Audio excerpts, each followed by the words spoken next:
Saudara-saudari, santapan jiwaku yang dikasihi Tuhan, apa kabar semua? Semoga setiap orang selalu diberkati oleh Tuhan dengan kesehatan, dengan perlindungan, dengan cintanya yang sangat luar biasa di dalam hidup kita. Dan hari ini kita berjumpa lagi dan kita bersama-sama diundang untuk merenungkan Injil Yohanes bab 6 ayat 22 sampai 29. Dan semoga pengalaman iman hari ini dan semoga firman Tuhan hari ini akan menjadi santapan jiwa bagi kita semua yang terus haus dan lapar akan kebaikan dan cinta Tuhan. Inilah Injil Yesus Kristus menurut Yohanes.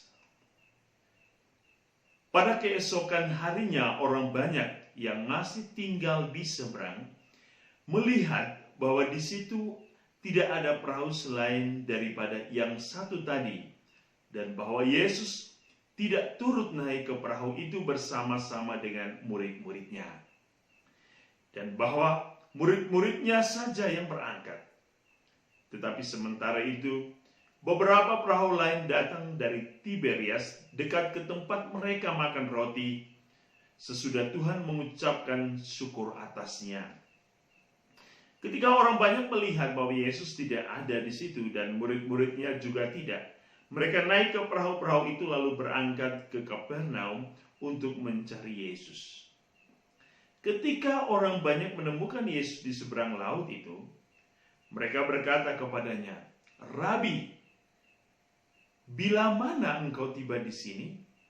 Yesus menjawab mereka, "Aku berkata kepadamu, sesungguhnya kamu mencari aku bukan karena kamu telah melihat tanda-tanda, melainkan karena kamu telah makan roti itu dan kamu kenyang.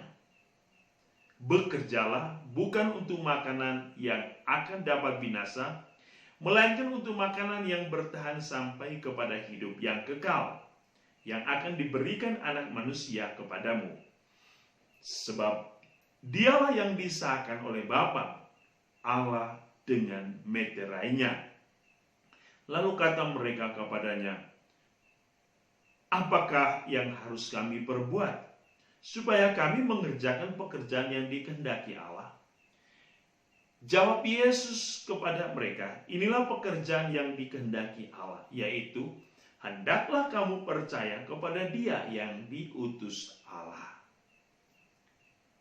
Demikianlah Injil Tuhan.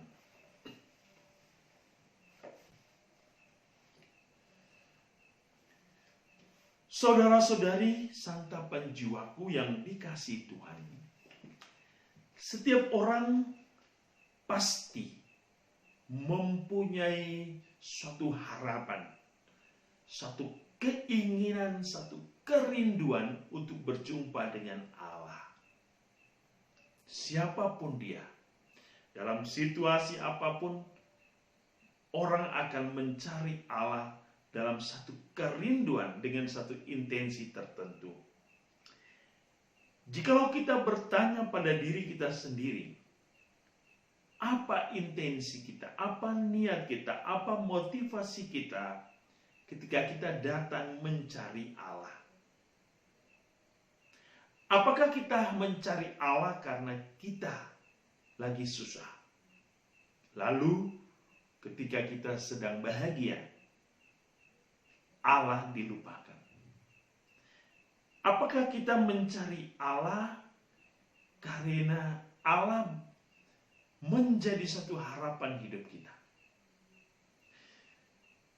Apa yang ada dalam pikiran kita, apa dalam hati kita, apa yang menjadi motivasi kita, tentu hanya Allah yang tahu dan kita yang tahu. Tetapi Yesus hari ini mengingatkan kita bahwa setiap orang yang telah mengikutinya harus benar-benar percaya.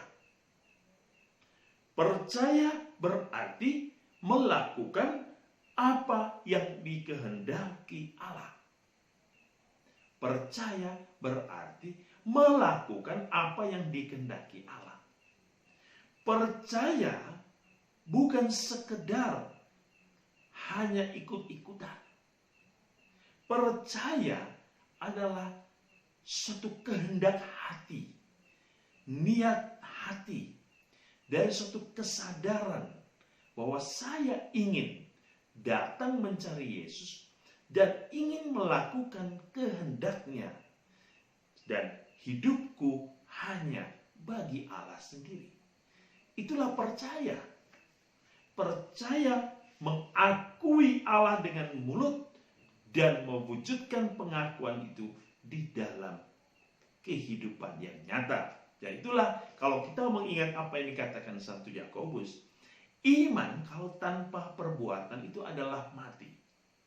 Demikian pula kalau kita percaya hanya sebatas di mulut saja tanpa mewujud nyatakan, maka itu adalah sia-sia. Maka Yesus hari ini mengingatkan kita bahwa janganlah kita mencari Allah oleh karena saat kita membutuhkannya, lalu ketika kita tidak membutuhkan, lalu kita melupakan Allah.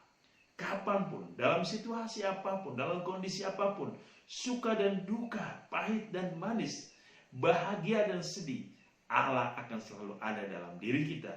Sebab dengan menghadirkan Allah berarti kita siap untuk melaksanakan kehendak Allah. Oleh karena itu saudara-saudari, apapun peristiwa hidup kita, marilah bersama-sama membangun kehidupan iman kita menjadi lebih baik. Membangun kehidupan kita untuk berkembang dan membuat kehidupan iman itu nyata dalam kesaksian hidup kita. Semoga Tuhan yang Maha Kasih, Tuhan yang telah memberikan, membagi-bagikan tubuhnya, roti kehidupan kepada kita, akan selalu melindungi dan memberkati kita sekarang dan sepanjang hidup kita.